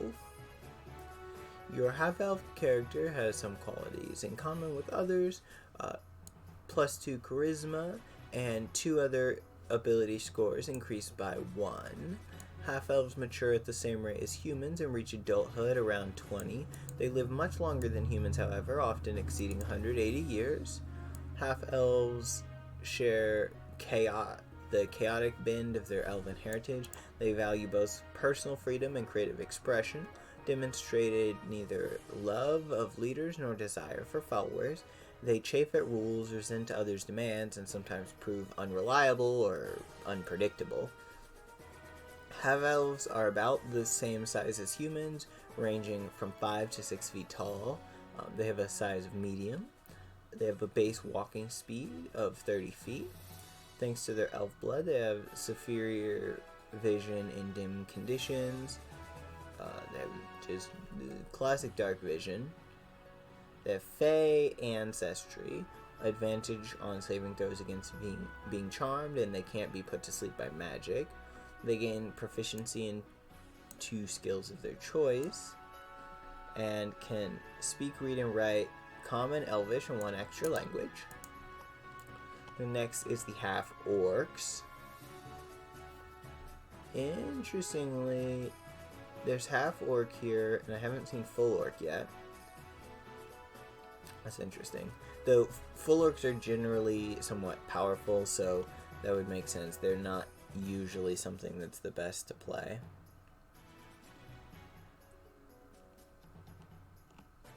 Okay, let's see. Tieflings. Wait. I completely skipped over the orcs. Where's the abilities? They're there. Alright, so half-orcs get +2 strength, +1 con. They mature faster than humans, reaching adulthood around 14. They age noticeably faster and rarely live longer than 75 years. They tend towards chaos from their orcish parents and are not strongly inclined towards good. Half-orcs raised among orcs and willing to live out their lives among them are usually evil. Half-orcs are somewhat larger and bulkier than humans, and they range from 5 to well over 6 feet tall. They have a medium size, a base walking speed of 30 feet. Thanks to orc blood, they have dark vision. They gain proficiency with the intimidation skill. When they're reduced to 0 hit points but not killed, they drop to 1 hit point instead. They can't use this feature again until they finish a long rest. So basically, if they're one hit point over being, dead, they instead are barely alive. Savage attacks. When they score a critical hit with a melee weapon attack, they roll one of the weapon's damage dice 1 additional time, and add it to the extra damage of the critical. Ooh. Depending on which critical rules are used, because I know there's a few, but that's a lot of extra damage on a crit. Okay, and then the tieflings. Tieflings share racial traits as a result of their infernal descent, because tieflings are like what happens when you combine a human and a devil or demon. They have a +1 intelligence, +2 charisma. They mature at the same rate as humans, but live a little bit longer. Tieflings might not have an innate tendency towards evil, but many of them end up there. Evil or not, an independent nature inclines many tieflings towards chaos. Tieflings are about the same size and build as humans, so they're medium. They have a 30-foot walking speed. They have dark vision. They have resistance to fire damage. Infernal Legacy. They know the Thaumaturgy cantrip. Okay, so which is causing a few interesting little things to happen. And when they reach 3rd level, they can cast Hellish Rebuke spell as a 2nd level spell once with this trait and regain the ability to do so with a long rest. When they reach 5th, they get the Darkness spell. And they speak and read and write Common and Infernal. Pretty good. Overall, pretty good. Right, what's the next chapter in here? Okay. The next thing is the classes.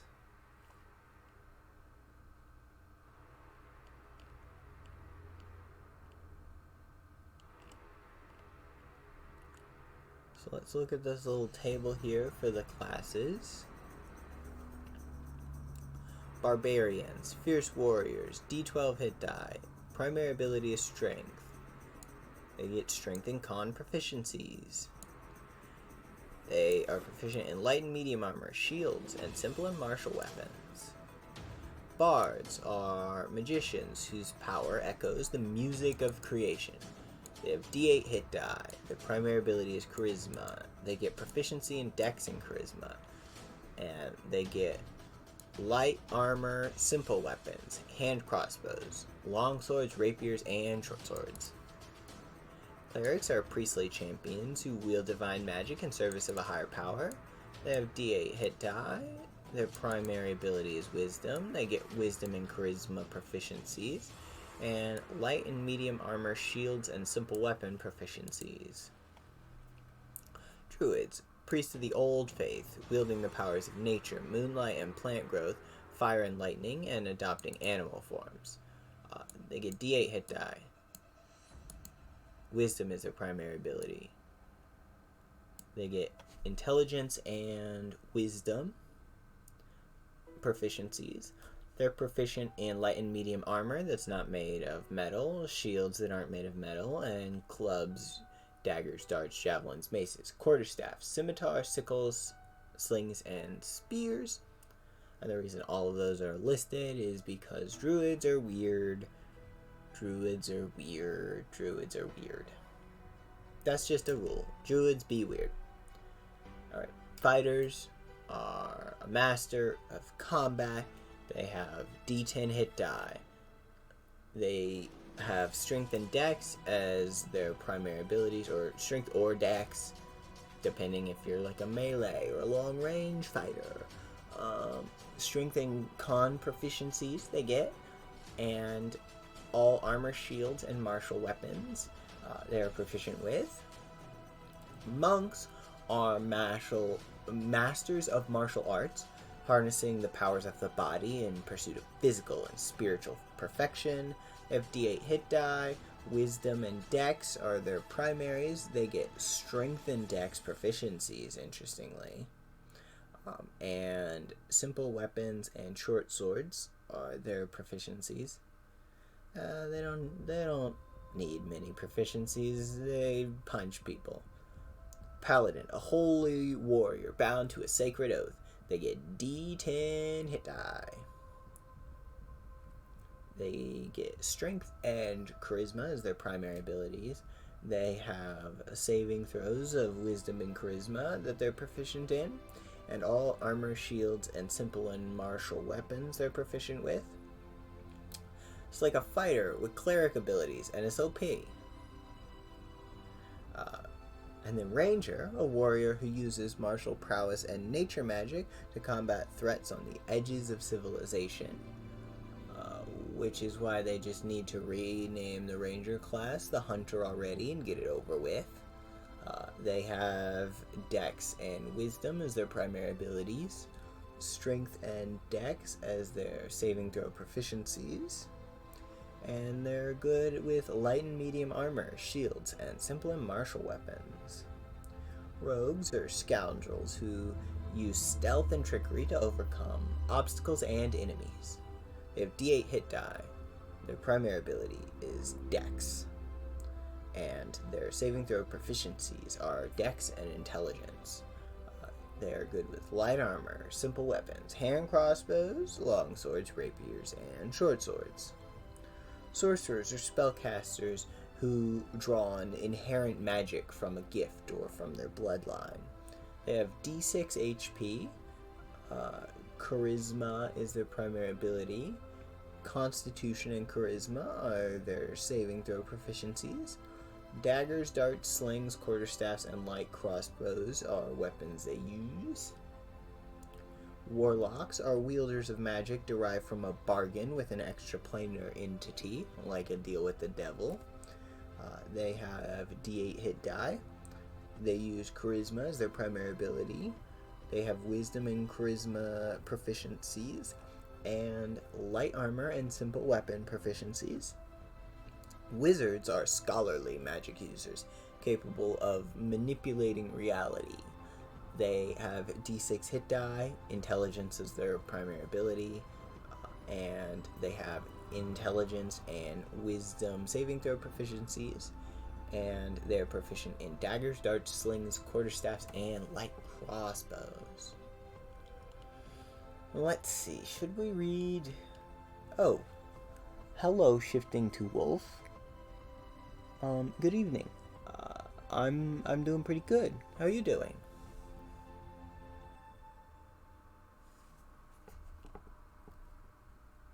I'm just reading out the stuff existing within D&D here. I'm going through on D&D Beyond, the kind of stuff about knowing D&D.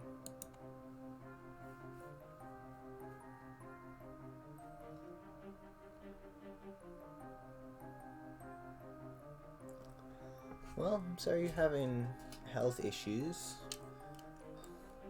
I know how that is. That gets pretty rough. But yeah, we just going through here. I'm debating whether or not to read everything about all of the classes right now. Because I mean, this is the stuff that's necessary. Let me see. Oh, here's the quick build stuff and their list of abilities. Okay.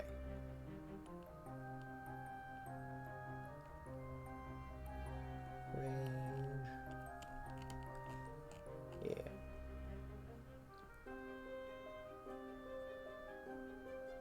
Yeah, D&D Beyond is pretty great. D&D Beyond is actually one of the reasons that I am switching over from Pathfinder, a game that I no more have played and have a lot of the books for, to 5e finally, because 5e is like more popular and other people know it, but also like D&D Beyond makes web play, like playing online, actually tolerable, so that's why I kind of want to do that. Let's see here. So, reading through the features of a barbarian. At first level, they get rage and unarmored defense. This is okay. So yeah, I think this is the stuff that I'm going to read through here, is the abilities that they get. Alright, so in battle, barbarians fight with primal ferocity. On your turn, you can enter rage as a bonus action. While raging, you gain the following benefits if you aren't wearing heavy armor. You have advantage on strength checks and saving throws. When you make a melee weapon attack using strength, you gain bonus to the damage roll that increases as you gain levels as a barbarian, as shown in the range column of the table. You also have resistance to bludgeoning, piercing, and slashing damage. If you're able to cast spells, you can't cast them or concentrate while raging. Your rage lasts 1 minute. It ends early if you're knocked unconscious or if your turn ends and you haven't attacked a hostile creature since your last turn or taken damage since then. You can also end your rage on your turn as a bonus action. Once you have raged the number of times shown for your barbarian level in the rages column on the table, you must finish a long rest before you can rage again. Yeah, with everything a click away, it makes things a lot easier. I'm gonna be learning like D&D Beyond stuff, and also I did a stream going through the basics of Roll20, because my plan is to go through and set up a VTuber D&D campaign kind of deal that I will most likely be DMing, because there are a lot less people who want to DM than who want to play. Also, the thing about this rage that it is really great in 5e is it doesn't have this thing that Pathfinder has, where in Pathfinder, when a barbarian ends their rage, they get a negative status condition for twice the amount of turns that they raged, which is supposed to be a way to like nerf the barbarian rage, but it just makes it really obnoxious, because if you get like knocked out, or your rage ends, because like at first level you can only rage for a couple of rounds, then after rage is over, for double that number of rounds, you're like stunned basically, and it's super annoying. I think it's fatigued is the actual condition that you get. And man, I was playing a higher level, like probably like 10th level, like somewhere in the middle, half giant barbarian,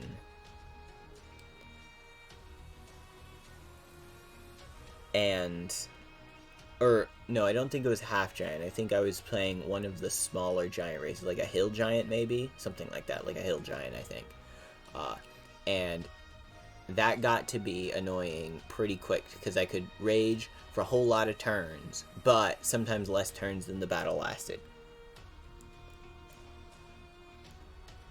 Ooh, a subclass where you rage beyond 0 HP.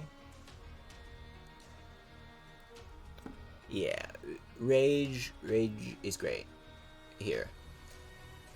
I don't know if Pathfinder handled rage quite right, but 5e rage seemed pretty good. All right. So then the next ability that barbarians get is on armor defense. When they're not wearing any armor, their AC is 10 plus dex plus con. And they can use a shield and still get that. That's pretty cool. That's a pretty good AC. Alright, and reckless attack at 2nd level, they throw aside all concern for defense and attack with fierce desperation. When they make their first attack on their turn, they can decide to attack recklessly. Doing so gives advantage on melee weapon attack rolls using strength during the turn, but attack rolls against you have advantage until your next turn. Pretty good. They get danger sense at 2nd level, which gives spider sense, a sense of things nearby that aren't as they should be, giving you an edge when you dodge away from danger. You have advantage on dex saves against effects that you can see, such as traps and spells. To gain this benefit, you can't be blinded, deafened, or incapacitated. Primal Path. Barbarian Path of the Zealoth allows you to rage beyond death. That's pretty crazy. But that's the kind of thing that you need when you're fighting like scary enemies and you have a healer who can up you but can't keep you up.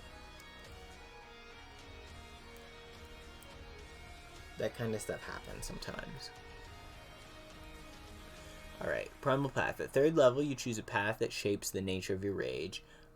Choose a Path of the Berserker, Path of the Totem Warrior, both detailed at the end of the description. Choice grants you features at 3rd level and again at 6th, 10th, and 14th. Then they get ability score improvement at 4th, 8th, 12th, 16th, and 19th. You can increase one ability score of your choice by 2, or you can increase 2 by 1. As normal, you can't increase an ability score above 20 using that. At 5th, they get an extra attack.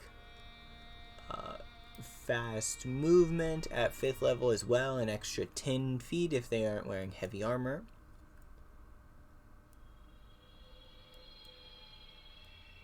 You're still rolling death saves but running around raging. I mean, That honestly makes a lot of sense, especially for the kind of like that like half orc barbarian stereotype of like, I'll kill you before you kill me.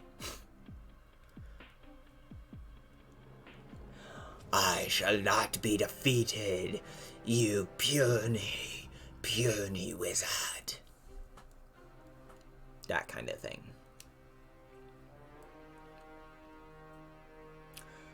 Okay, so they get fast movement at 5th. At 7th, their instincts are so honed they have advantage on initiative. That's pretty good.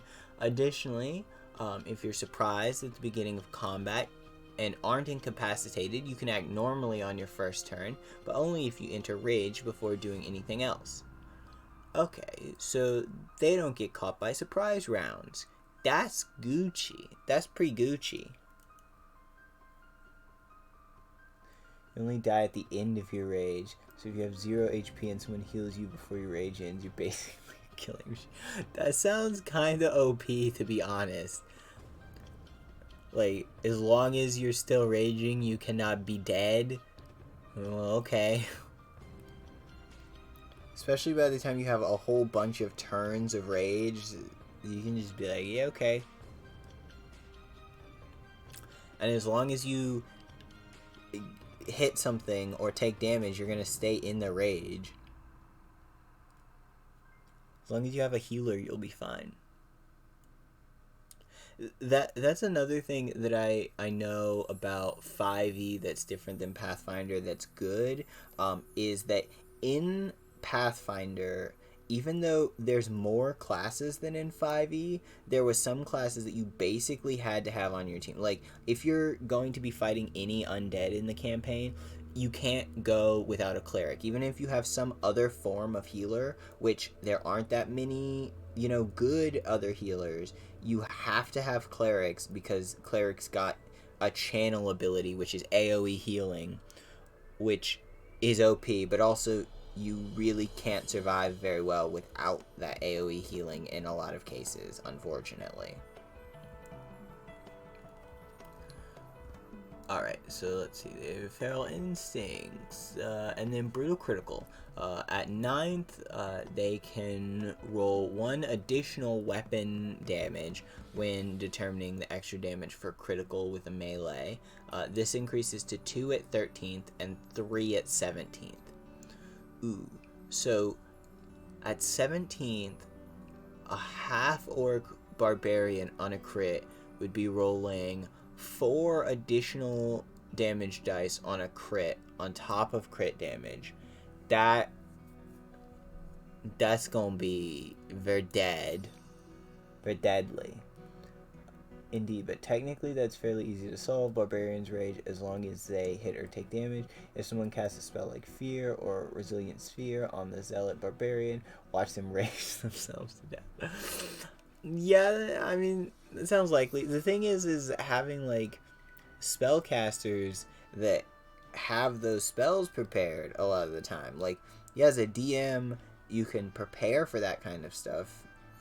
That's another good thing about D&D Beyond is the having your players' character sheets on hand so you can prepare things that they would struggle to just murder in one hit. Because I've had problems in the past with people like keeping their character sheets secret and not really explaining like what spells they take, and then they pull a spell out of nowhere that like ruins your everything. And you're just like, oh my god. Or you like don't know exactly which abilities they've taken until they show up, and it's wild.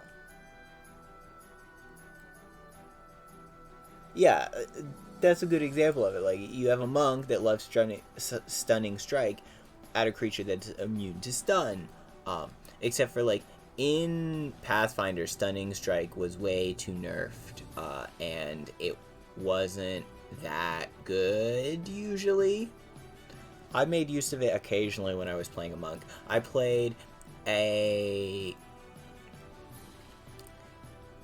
nudist merfolk monk as one of my last characters before I stopped playing last, and Man, was he fun to play. Alright, let's see. At 11th, they get Relentless Rage to keep fighting despite grievous wounds. On top, if they drop to 0 hit points while they're raging and don't die outright, they make a DC 10 con saving throw. If they succeed, they drop to 1 HP instead. Each time you use this feature after the first, DC increases by 5. When you finish a long rest, DC resets to 10. And at 15th, they get Persistent Rage. The rage is so fierce that it ends early only if you fall unconscious or if you choose to end it. Indomitable Might at 18th. If their total strength check is less than their strength score, they choose the score in place of the total. Well, that's pretty good.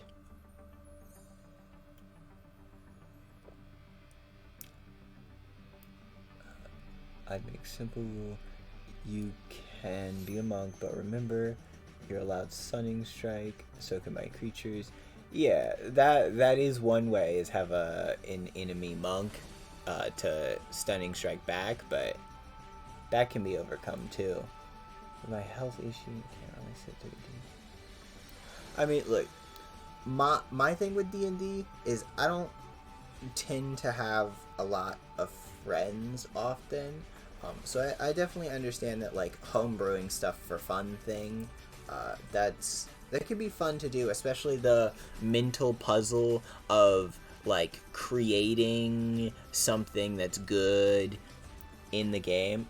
I think it's great. And, you know, being unable to sit through a D&D session, D&D can be any number of things, I think. Like, personally, I'm a fan of the, like, sitting down for a 10-hour session once a week kind of D&D. But not everybody can do that. You know, most people can only spare 3 or 4 hours at most. Getting people together to sit through stuff that long is hard. And there's plenty of people who just play D&D for like an hour or 2 hours and be done with it. I don't know how those people get anything done in 2 hours, because one combat lasts like 4, but, you know, life happens. Right. At 20th, they become a primal champion. You embody the power of the wilds. Strength and constitution scores increase by 4. Maximum for those scores is 24. Primal Paths. Alright, so these are the paths that they take. The Path of the Berserker. For them, rage is a means to an end, that end being violence. The Path of the Berserker is a path of untrammeled fury, slick with blood. When they enter the rage, the thrill of the chaos of battle, heedless of their own health and well-being. They frenzy, starting at 3rd level. They go into a frenzy when they rage. If you do so, the duration of the rage, you can make a single melee weapon attack as a bonus action on each of your turns after this one. When your rage ends, you suffer 1 level of exhaustion. Yeah, that's the kind of thing that Pathfinder had, but instead of like 1 level of exhaustion, it ended up being a lot. It was a, like, you can die from raging too hard thing. It was annoying.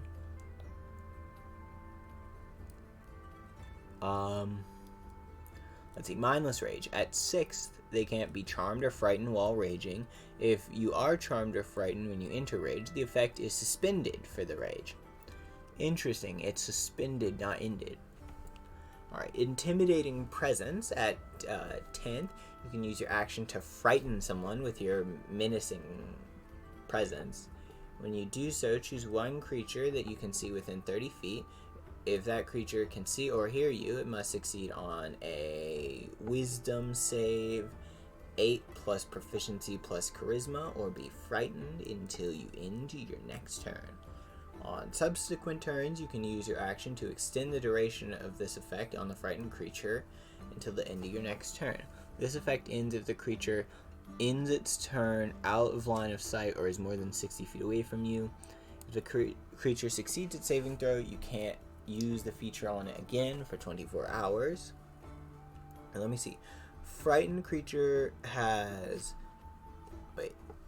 disadvantage on all ability and attack rolls.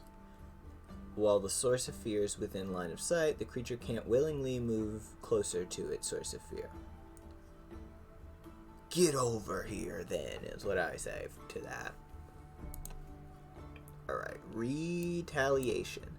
Starting at 14th level, when you take damage from a creature that is within 5 feet of you, you can use your reaction to make a melee weapon attack against that creature.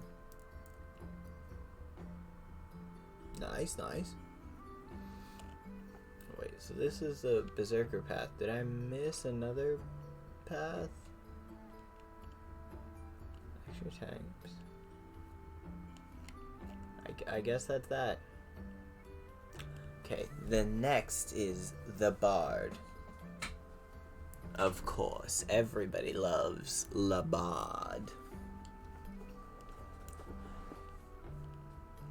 Okay, let me get down to... Okay, so... Yeah, so Bards are spellcasters, so they get this kind of sheet that has their spell slots and jank. Spell slots and jank. Okay, so they get D8 hit dice plus, hit points at first, 8 plus con. They get light armor, simple weapons, all this kind of stuff. Ooh.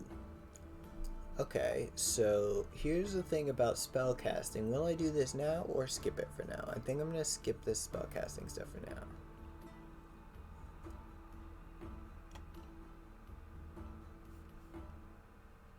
now. But their abilities other than spellcasting, they get Bardic Inspiration to inspire others through stirring words and music. To do so, they use a bonus action to choose one creature within 60 feet that can hear you. The creature gains 1 Bardic Inspiration die, a d6. Once within the next 10 minutes, that creature can roll the die and add the number rolled to one ability check, attack roll, or saving throw it makes. The creature can wait until after it rolls the d20 before deciding to use Bardic Inspiration, but must decide before the DM says whether the roll succeeds or fails. Once the Bardic Inspiration die is rolled, it is lost. A creature can only have 1 inspiration at a time. You can use this feature a number of times equal to your Charisma modifier, a minimum of 1 time. You regain any expended uses when you long rest.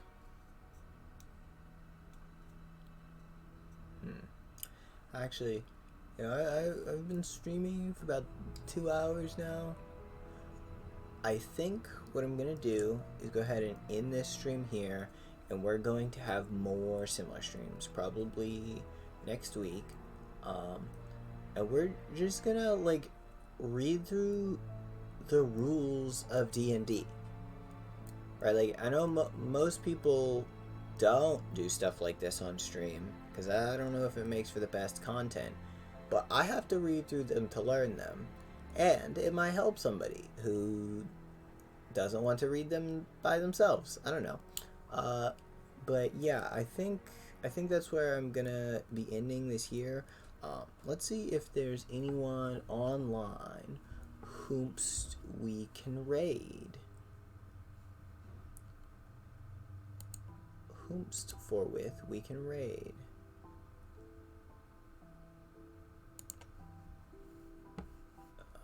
Let's turn, wait, where is it? Actually, why is this showing here? Okay, we're gonna turn that off for a second, so I don't accidentally show stuff that I shouldn't. Who is on as of right now?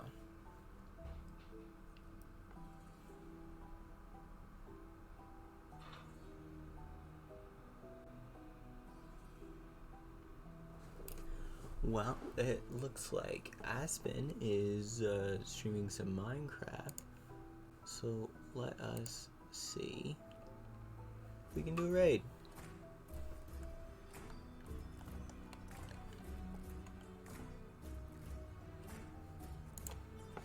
and we shall raid with villainous laughter.